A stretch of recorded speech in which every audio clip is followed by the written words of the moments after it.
Good day, Philippines. Good day, Cebu. Welcome to another episode of Hotseat, presented by Kanaas Gikan sa Amihanan. My name is Lance Ferrero, and it is my pleasure to host the show alongside our associate editor, Sir Ron Jacob Unabia, senior news correspondent, Ma'am Janine Recopilacion, and my fellow junior correspondent, IG Orculio. Today, we are lucky to have this esteemed journalist in the show. He has covered so many events in his lifetime, from coup d'etats to elections to wars. He has seen it all. And he is the second Filipino to receive the prestigious Pulitzer Prize for investigative journalism. Ladies and gentlemen, our guest for this 16th episode of Hot Seat is none other than Sir Manny Mogato. Sir, good day. A good day, Hello especially po. to your listeners in Cebu and other parts of the country. So, sir, without further ado, let me ask you a question. What's keeping you busy this quarantine? Uh, the usual, because of the high cases of coronavirus disease, we've been following that religiously. We are also following the political developments, especially in the West Philippine Sea, and other important events like, for instance, you have a typhoon recently. That is the strongest typhoon in April this year and in the last decade. Wala pa tayong bagyo ng Abril ngayon pa lang at sobrang lakas, category 5, buti na lang hindi tumama sa ating bansa at na-spare tayo, pero may 4 pa rin na namatay, no? Isa diyan sa Cebu. So, sir, as you're doing these journalism, are you doing it from home or do you go out onto the field during this time of the pandemic? For a year now, we are working from home. But from time to time, we go out to interview people and to observe what's happening on the ground, especially during the lockdown in Metro Manila in the last 2 weeks.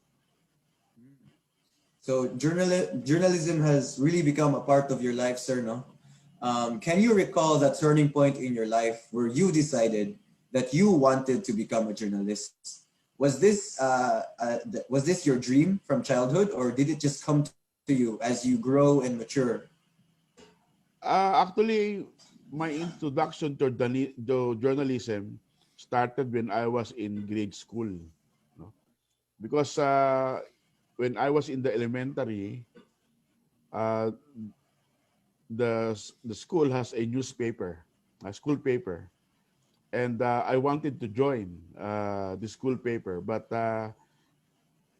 I did not materialize. In high school, I joined the school paper and then also in college. So I think for the last 40 years, uh, my life has been revolving around news reporting. Sir, can you still remember the first news story that you have written, and was it all about? Uh, After graduating from college, I went to apply for a job as a journalist in the defunct Times Journal. It was during the martial law. So my editor sent me to cover a development story. At that time, the government and Japan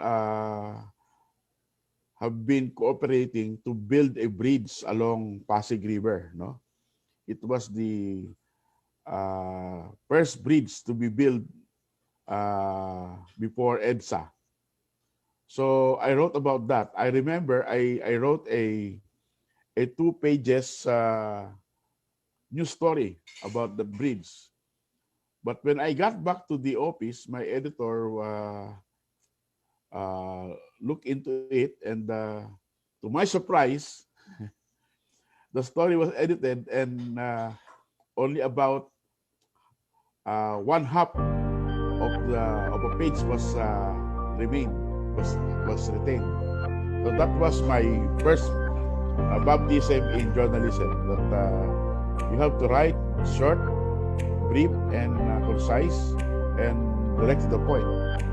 Because in the school paper, you have to fill up a lot of spaces. So you write very long story, kilometric sentences. But in the Colonel Noble, who is the leader of the coup d'etat in Cagayan de Oro in the 1990s, made some moves. So I was vindicated. The story was actually true. There was a coup d'etat at that time in northern Mindanao. So I'm very happy, and my editors were also happy that our story, which was denied, turned out to be accurate and true. Sir Manny, you are the second Filipino po na pinawaran ng prestigious Pulitzer Prize Award for investigative journalism, no? Can you please take us back to the time na nalaman niyo po na nanalo po kayo ng award from the Pulitzer Prize? I was not expecting that award. Although in January of 2018, my editors in New York told me that I was nominated with my two other colleagues for that very prestigious award.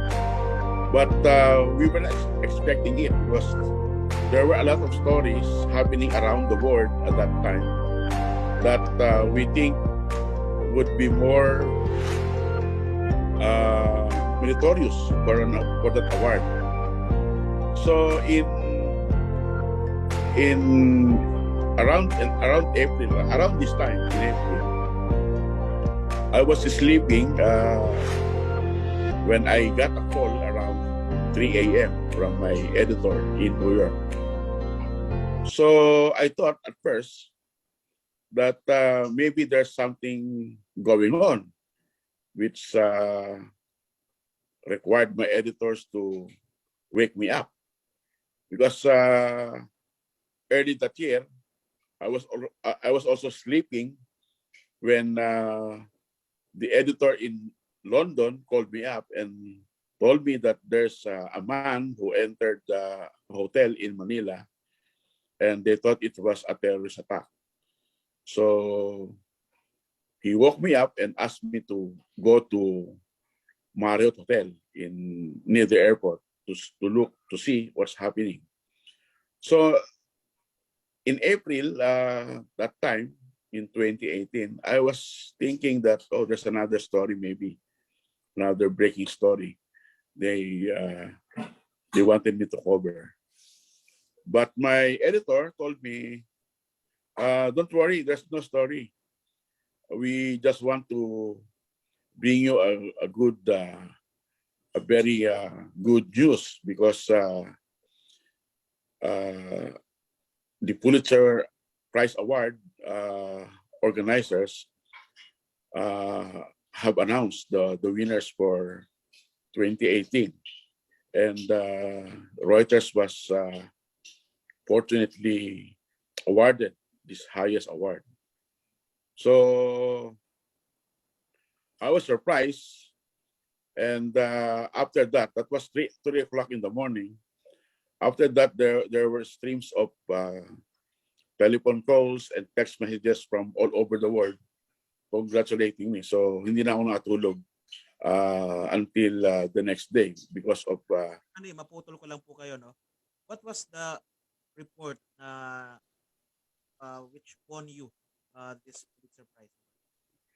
Because we were covering the drug war, Duterte's drug war, for almost 2 years, no? In 2017, from 2016 up to December 2017, for a period of more than a year, we ran about 10 special reports, investigative reports about the drug war. And I think the organizers of the Pulitzer Prize took notice of the reporting because we started documenting the killings and identifying who could be the killers.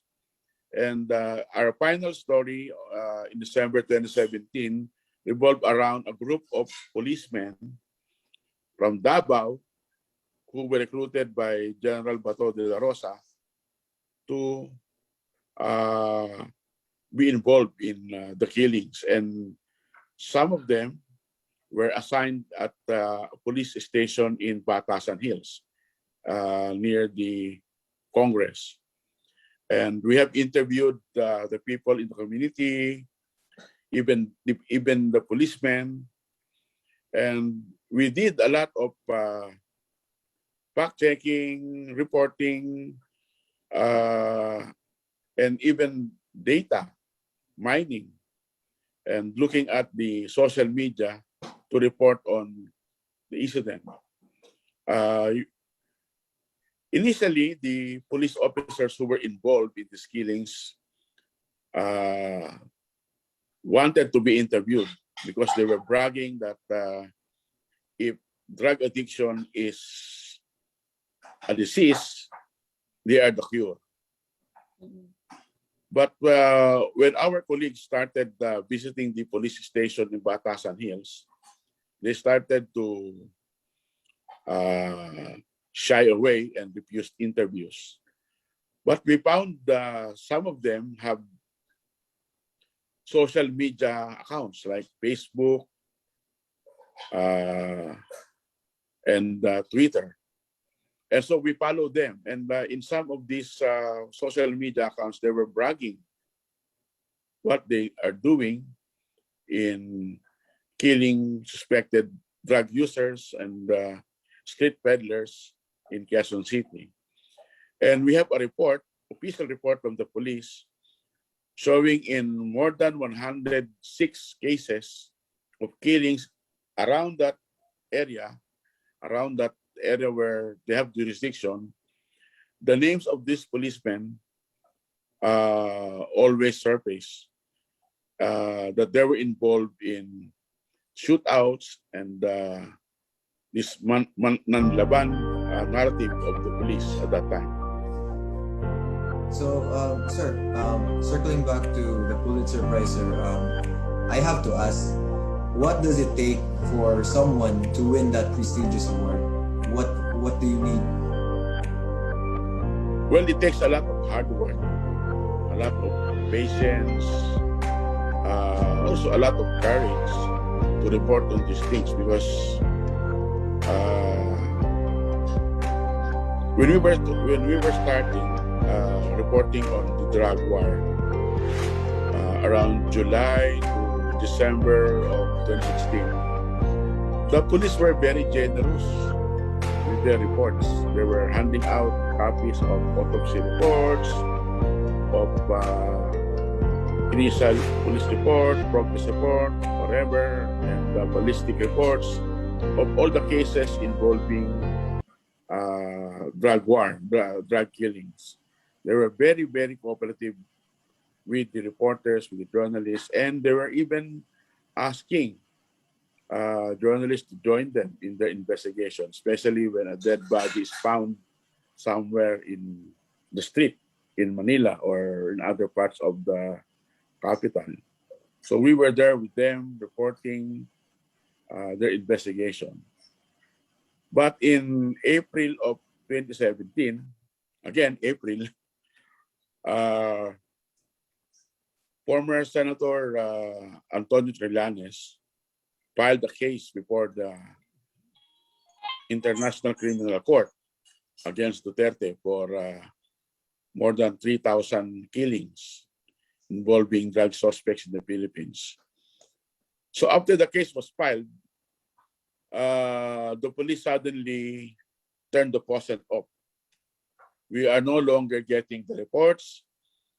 They are not telling us if a drug suspect is found dead somewhere, and they have changed tactics.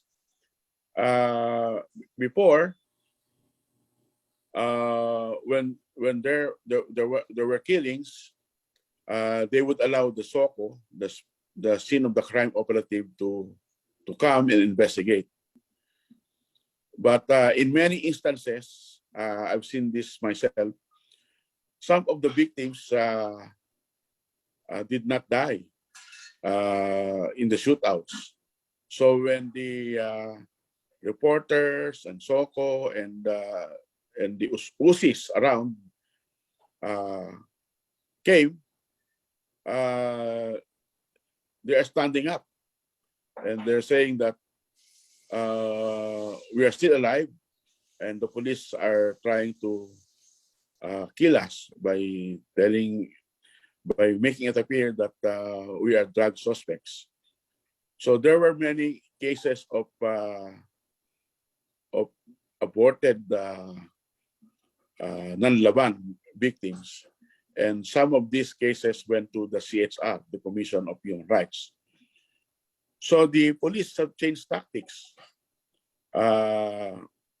Instead of waiting for SOCO, the police officers were the ones bringing these suspects to the hospital. But to make sure that these people die, they shoot them at close range, sometimes in the head or sometimes in the chest. But the autopsy reports that were given to us late in 2016 showed that many of the victims were shot at very close range. So you would suspect that there was no encounter, that these people were executed. So we wrote a story about that, and we titled it Dead on Arrival, because the doctors who were examining these suspects would tell us that the victims died on the way to the hospital, but they were shot at close range. So the narrative of the police saying that there was a shootout after a bypass operation is actually false. So these are some of the stories that we made. Sir, curious lang po, no, for the benefit of those who are not knowledgeable on this right. Ano po ba ang kaibahan ng investigative report sa ordinary report, news reporting? The ordinary report, you just report what you see, what your sources have told you, and based on what you have gathered the information, the facts, the state facts. So, for example, there was a killing in Manila. We'll already report the victim, how he died, and the circumstances, how he was killed. And you don't have to put additional details or to subtract any information from what you see and what you have heard and what you have found out from the news sources or from the people you have interviewed. But when you do investigative report, you have to dig deeper. You have to answer the questions why it happened, how it happened. And sometimes you have to dig up into the past. Bakit siya pinatay? Sino pumatay? Ano ba ang dahilan? So you have to interview a lot of people and do a lot of research.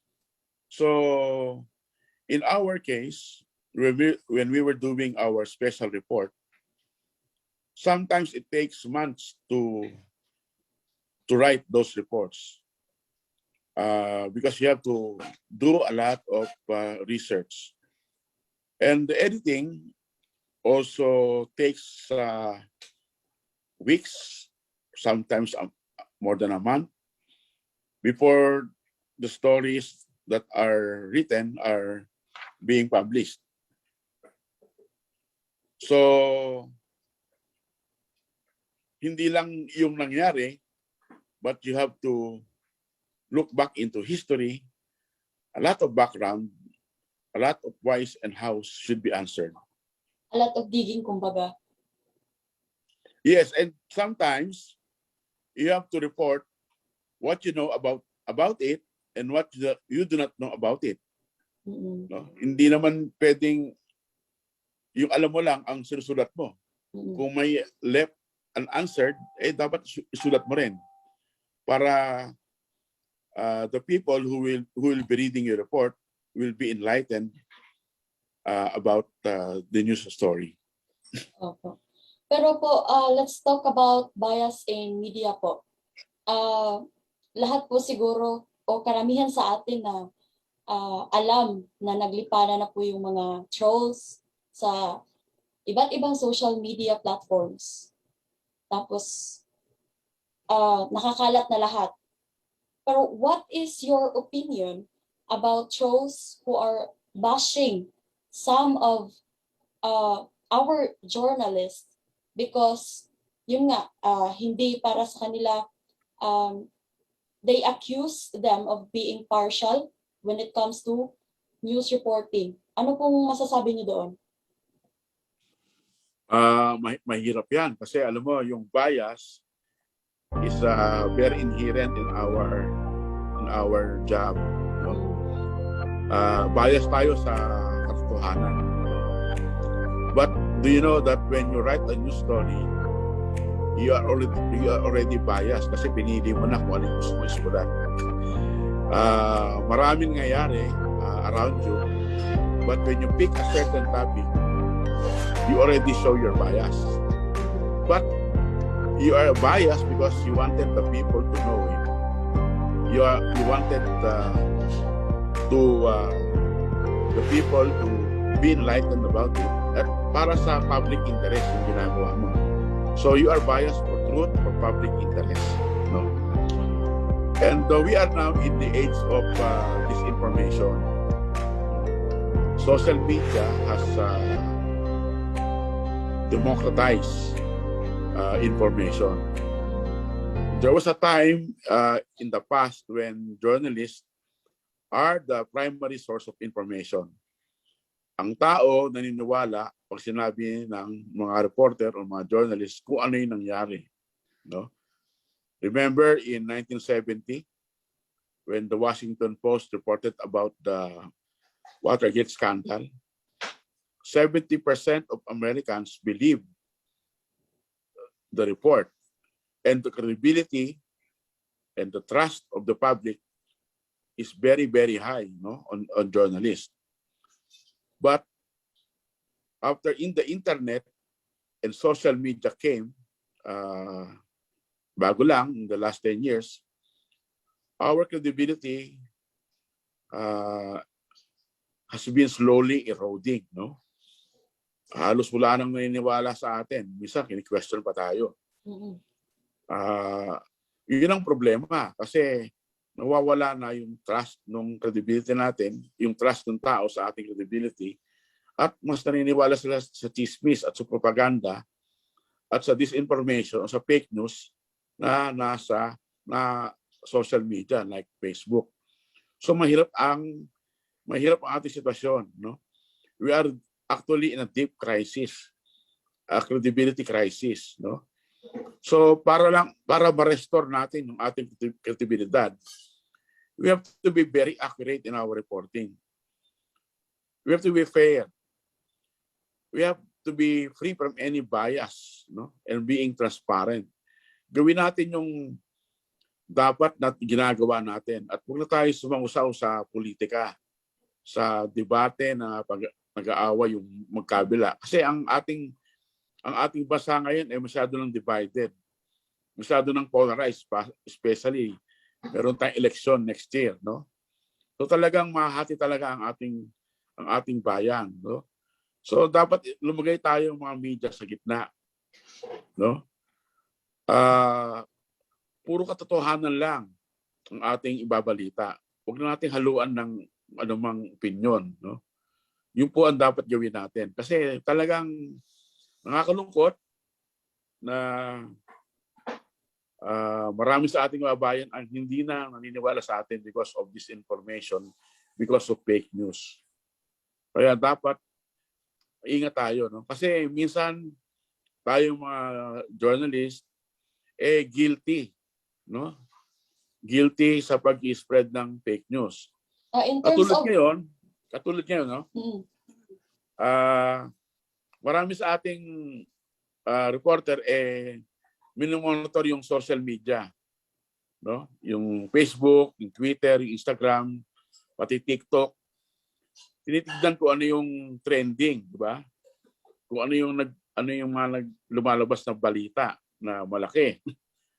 O kaya lang karamihan sa mga nagti-trending na balita sa social media fake. Hindi mo alam kung saan galing. Hindi mo alam kung totoo o ngayon nangyari yan, no?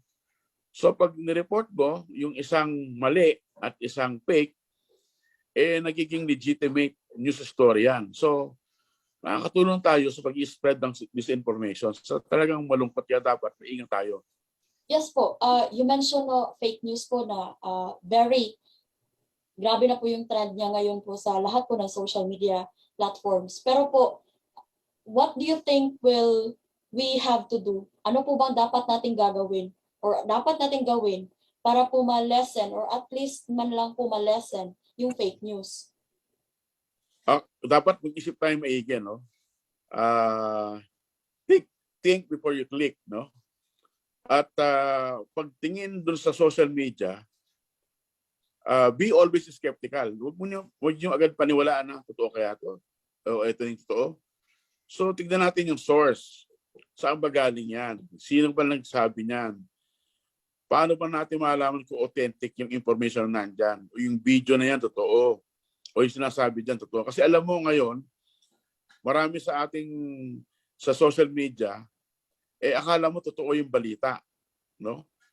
Pero may mali pala, no? Kasi minsan yung mga news portal, no? ABS-CBN, Rappler, Inquirer, Philippine Star, kung ano-ano pang media, Manila Bulletin, minsan minamali nung mga gumagawa ng fake news yung portal, no? Kunyari, pag sinabi mong inquirer.net, yun totoo. Pero pagka yung gumagawa ng fake news, sinalamin nila inquirer.com. So, pupunta ka sa maling URL, no? So, ingatan natin yan. At marami pong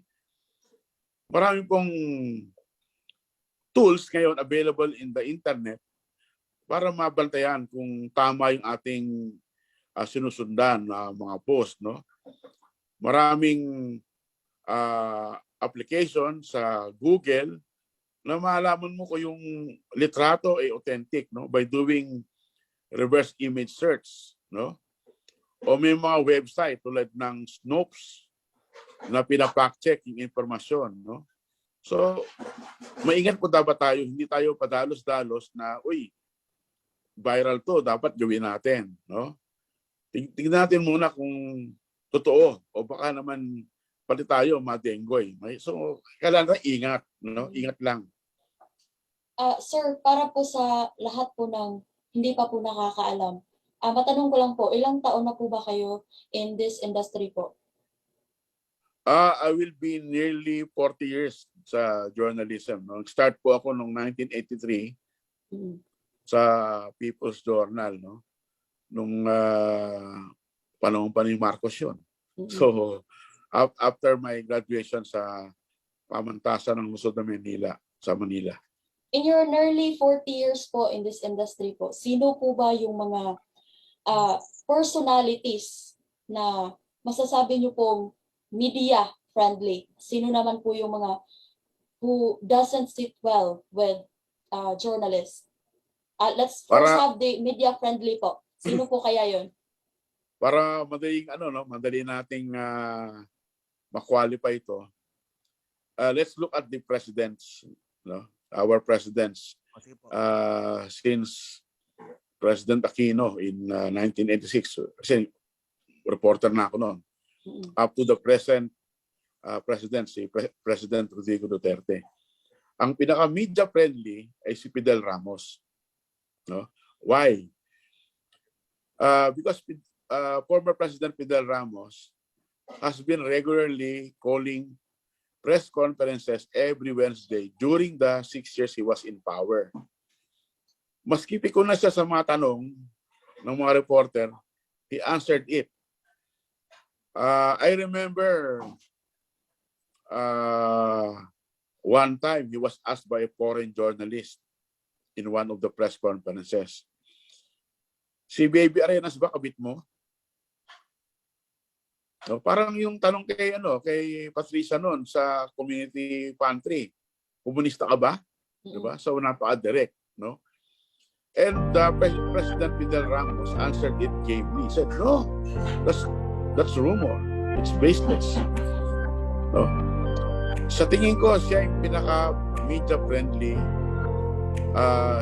Aside from news conferences, he also gives regular exclusive interviews to all journalists, foreign or local. Basta mag-request ka lang, maharapin ka niya. And he answers everything. Wala siyang tinatago. Of course, nagalit siya pagka mali yung mga reporter, pero he's not taking it against the reporters. Ang pinakamahirap na i-cover ay si President Duterte. Kasi wala siyang matinong press conference. Normally, yung monologue. Pagkatanong ko lang isang tanong, sasagutin niya pagkahaba-haba, minsan maubos na yung oras niyo. Sinasabi niya, it doesn't take criticism badly, no? Pero makikita mo sa mga rant niya every week sa kanyang late night show, no? Tawagin natin late night show. Talagang mapipikon siya at nagalit siya sa mga balita, especially sa batikos niya. Si President Arroyo, nung una ay very friendly sa media, no? Pero after nung Hello Garci, nung 2007, wala na siyang press conference. So, nahirapan na yung media, no? Si President Estrada, game na game din yan sa press conference. Kaya lang, dahil nahihirapan sa tanong ng mga reporter, minsan pag nag-press conference siya, sinasama niya yung buong cabinet niya.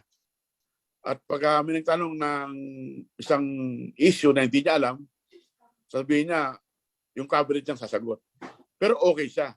Wala kaming problema kay President Estrada, no? Si President Cory medyo pikon, no? Kasi stressful yung 6 years niya dahil ang daming kudita, no? Ang daming nangyayari. Si President Aquino okay din, kaya lang medyo pikon din, no? Hindi siya ganong tuwa sa media. At pagka nagsulat ka na against him, sorry, minsan na blacklist ka. Hindi na siya mga pa-interview sa'yo, no? Kaya mahirap din na pakasamahan si President Aquino, Noy. So, yung mga media friendly, sa mga cabinet officials at ibang official, marami din naman, no? Marami naman nagpapa-interview at talagang sumasagot ng totoo at tama at hindi lang bobola. Pero yung mga spokesman, especially sa palasyo, ay mag-ingat tayo dyan. Kasi ang ginagawa nila ay pinoproteksyon na nila yung amo nila, yung boss nila, yung presidente. So ayaw nilang mapahiya, ayaw nilang mapatikos. Kaya usually, yung mga spokesman puro maganda ang sinasabi. Opo. So, sir, with all the talk of interviews, reports, and investigative journalism, sir, one would not be wrong to assume that you are such a busy person. So, may I ask, sir, how does a normal, typical day go for you? Like when you wake up and then when you go back to bed? Siyempre, hawak mo telepono. Check lagi ng messages, no? Emails, social media. So, yun ang buhay mo, maski kumakain ka o nasaan ka man, mabiyahe. Always, nakagulo ka sa telebisyon, sa laptop o sa cellphone mo, no? To get the information. Kasi ayaw mong nahuhuli ka. May day off pa po ba? Meron naman day off. Pero kaya lang, from time to time, tine-check mo, baka may nangyayari. Alam mo, you don't want to miss anything, natin, sir. Sa trabaho natin, ayaw natin na nahuhuli tayo eh. Yes. So, anong ginagawa mo? Check pa rin, check. No? Pero ngayon, mas relax na yung buhay ko kasi hindi na ako nag-report nung breaking news tulad ng ginagawa ko. I'm now a consultant sa TV5 and I help edit sa mga news stories nila. So hindi na ganun ka busy at hindi na ganun ka intense yung ginagawa ko. So minsan nag-aantay na lang ako kung ano yung darating na balita na ibibigay nung mga reporter at check ko na lang kung tama ba ang gulo, tama ba yung ginagawa nilang storya at magsasuggest lang ako ng ganito gawin mong angulo, ganito i-intervene mo, ganito habulin mo. So mas relax na ako dahil matanda na ako eh. So wala ako sa mga fast-breaking news stories. So, sir, you mentioned, sir, that you're a consultant for TV5. And right now, sir, our newspaper, Kanaas, is celebrating its 10th year anniversary this year. And we would like to ask for your consult or your message for the writers, staff, and editors of our publication. Unang-una, ako'y natutuwa at ako'y inimbitahan. It's a privilege and honor to be a guest dun sa inyong newspaper. No? Pangalawa, binabati ko kayo sa inyong 30th anniversary. Sana ay humaba pa ng another 30 years ang inyong publication o 100 taon. No? Kasi malaki ang responsibilidad ng ating ginagawa sa ating lipunan. No? Ang payo ko lang sa ating mga editor, mga reporter at lahat ng tao na nasa inyong newspaper o inyong publication, maging tapat tayo sa ating tungkulin bilang mga mamahayag. Ako malaki ang aking natutunan nung ako yung magtrabaho sa Reuters. No? Sa prinsipyong aking tinatayuan ngayon, maging accurate, maging parehas, maging free from any bias, independent, transparent, at gumagitda sa lahat ng issue. So, gawin po natin itong ating sinumpaang tungkulin sa ating lipunan dahil alam nyo, itong fake news hindi ito magtatagumpay. Alam mo po, ang mga tao ay matalino at makikita nila paano sila nagola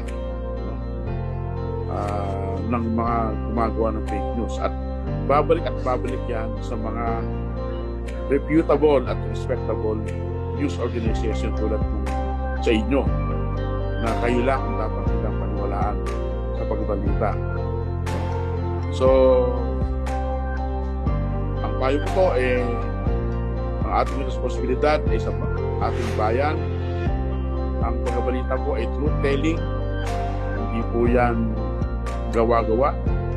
at lagi nakabase sa facts.